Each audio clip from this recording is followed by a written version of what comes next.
Fans, geeks, nerds. Today, I decided to open my Marvel Select Apocalypse. I am as far beyond mutants as they are beyond you. Welcome to Play4Keeps, where we dive into the fascinating world of all things collectibles, from toys to memorabilia, from hobbyists to pros. We're here to discuss our hobby, reminisce about the past, and look to the next wave of collecting.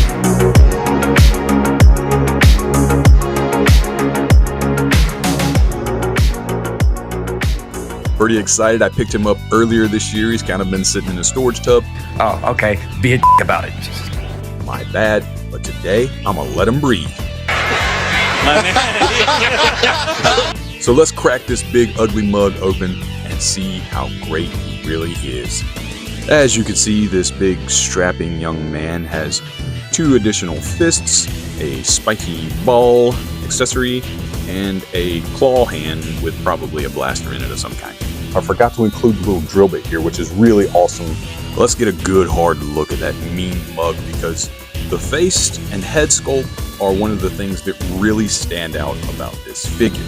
Of course, with an Apocalypse figure like this, he's not going to have a whole lot of head movement because of this little collar here, but you know, the sculpt itself is amazing. You got a little bit of tilt, you got very little forward and back, like hardly none, right? Like nothing. Side to side, not bad. You can't quite turn him look all the way right or left, but you can get enough to put him in some kind of menacing pose for sure. I really love his belt. That A is pronounced and really cool and like a nice, it's actually flat, and the belt part is more sheen. I like how they did that a lot more with these metallic gauntlets or bracers here in his hands. The same can be said with his boots. You get that metallic sheen to the plastic. I don't know if that's paint or enamel, but you have the legs and the torso and the biceps and triceps more of a flat blue. So there's a two-tone thing going here that really helps him in terms of standing out and not being so monotone with all the blue and little bit of breakups of silver there. When we turn him around, you can see that his little hoses from his belt to his bracers, they were a little stiff coming out of the package, right? It's going to be hard to turn his arms without this coming undone because they attach right here. I think they're, forever attached at the belt. I don't think they come out, but at the bracers, they pop right out like that. So with all that being said, we'll check on his articulation, which I'm a little worried about, but okay, we've got that thigh spin there where it's got a thigh cut. His knees, that's all you're gonna get. That's all you're gonna get, and it ain't gonna go forward none at all because of this little part of the boot.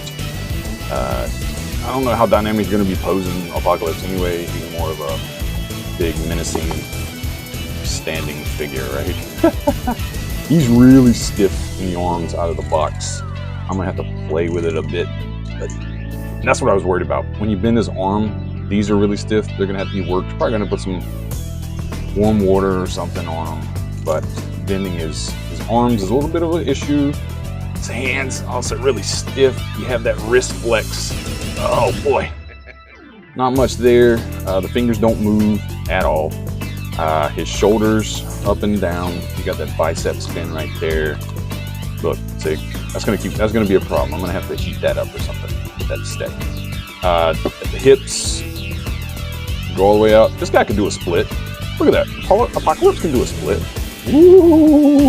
The feet, you got a big ball joint right here, so he can spin all the way around, up and down. His feet actually probably are the easiest thing to move on this guy. There's a little bit of flex there. Shoot, his feet might be the most dynamic and posable part of his body so far. And of course, last but not least, he's got a little bit of torso swivel here and hip swivel to move him around. The torso really doesn't move, doesn't really have a lot of play in him, just a little bit. He's got enough spin. Of course, you're gonna rip your little poses off there. So you've got the spin of the hip and the spin of the torso. Not a whole lot of flex there. Not a whole lot of flex, but enough to get the job done, right? With all that being said, let's change out these hands. So let's put on his little claw hand here. Pop that on. And then you have to place, oh, right there, a little hole for it. So let me spin this around then, right? And we can plug in this little power hose, or I don't know what those are on a pocket. I'm gonna have to look that up because I'm not sure. As big of an X-Men fan I is, what are these hoses? Do you guys know? Tell me in the comments.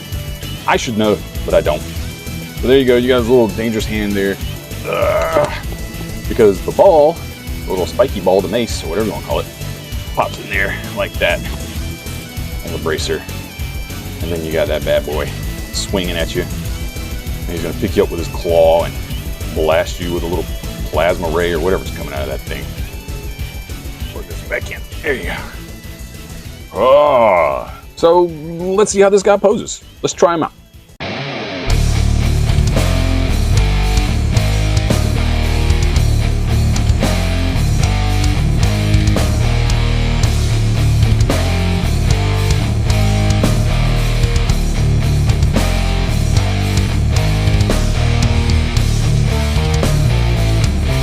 You know, so this is a great figure. He's big, he's huge, he's intimidating, he's just, you know, he's going to stand tall over especially your Marvel Legends X-Men. And I like that. I like the big characters in Marvel Select paired with the heroes or smaller characters in Marvel Legends seem to work best for me in terms of like range and size and all that stuff. As far as mobility, I wish, you know, his shoulder pads and his neck collar kind of restrict movement, as does his knee pads. But with Apocalypse, you're not going to be putting him in like Spider-Man poses or Wolverine poses or anything like that. So it's okay. It'll work. You know, you've got enough movement there that really makes it. The only place I wish I had more head movement, but it's okay. It's okay. But hey, he's going to make an excellent addition to my X-Men shelf. And let's put him up there right now.